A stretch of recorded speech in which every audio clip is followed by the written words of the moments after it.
Today, we're going to talk about something incredibly serious: neonatal seizures. It's a terrifying situation for any family, and it's so important to understand what's really going on beneath the surface. So let's get straight into it. Right off the bat, let's lock on to this idea. When a newborn has a seizure, it's not some random, tragic accident. Think of it as a blaring alarm, a massive red flag that something went terribly wrong, usually during labor and delivery. So here's our roadmap for this explainer. We're going to start with what a seizure actually is, the brain's distress signal. Then, we'll trace that signal back to its source, the injury itself. We'll look at the chain of errors that so often leads to that injury, the unbelievably tight rescue window, the devastating lifelong aftermath, and finally, we'll talk about accountability. All right, first up, a brain's distress signal. The single most important thing to get here is that the seizure isn't the problem itself. It's a symptom. It's the smoke detector going off, not the fire. You know, the brain runs on these incredibly complex and organized electrical signals. But a seizure? That's what happens when an injury causes an absolute electrical meltdown. It's a chaotic, disorganized storm where all the normal communication just goes haywire. It's the brain's way of showing on the outside that it's being damaged on the inside. Okay, so if the seizure is the alarm, what's the fire? What's the injury that actually sets it off?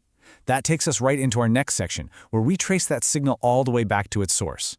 And that source, more often than not, is this: Hypoxic-Ischemic Encephalopathy, or HIE. Now, I know that's a mouthful, but it breaks down really simply. Hypoxic means not enough oxygen. Ischemic means not enough blood flow. Put it together, and it's brain damage caused by oxygen deprivation. This is the #1 culprit behind these seizures. So how does this terrible chain reaction even start? It begins right here, with the cause. Somewhere during the intense process of labor, something goes wrong, and the baby's brain is cut off from the oxygen it needs to survive. The effect of that is just immediate and catastrophic.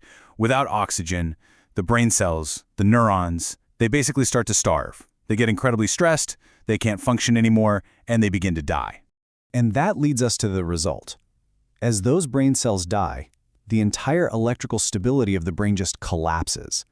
And that collapse is what triggers that massive, uncontrolled neurological storm that we see on the outside as a seizure.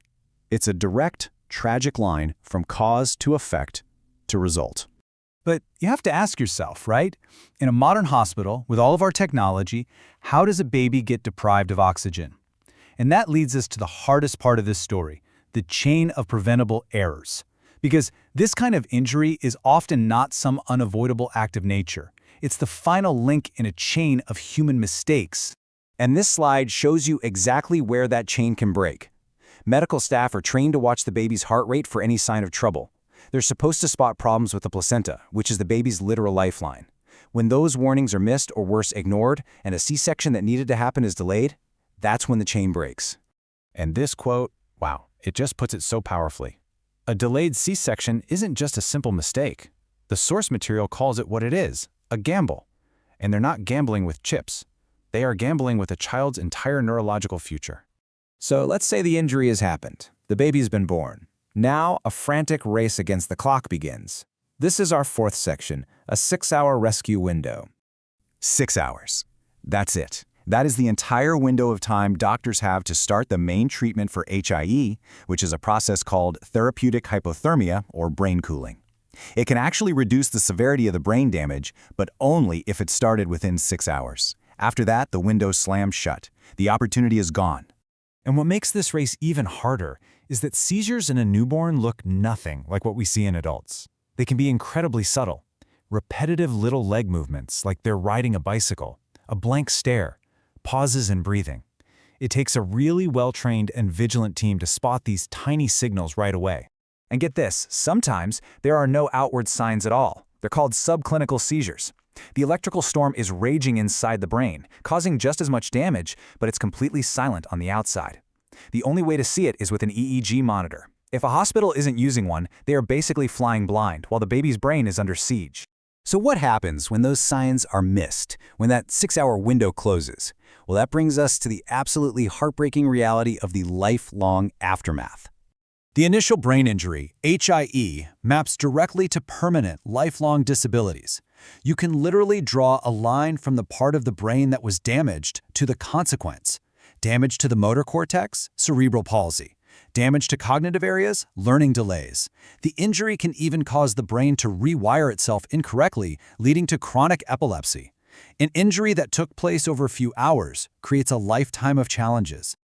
All of this leads us to the final, critical question of accountability. Why do these preventable tragedies keep happening?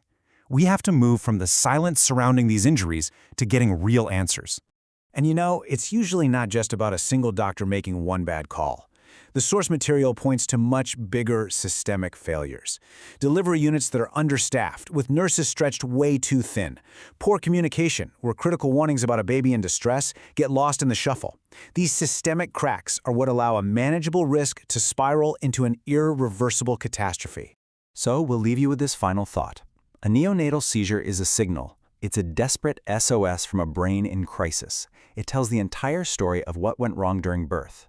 And if that signal is screaming for help, the ultimate question for everyone involved, for families, for hospitals, for the whole medical system is, who is responsible for listening? And what happens when they don't?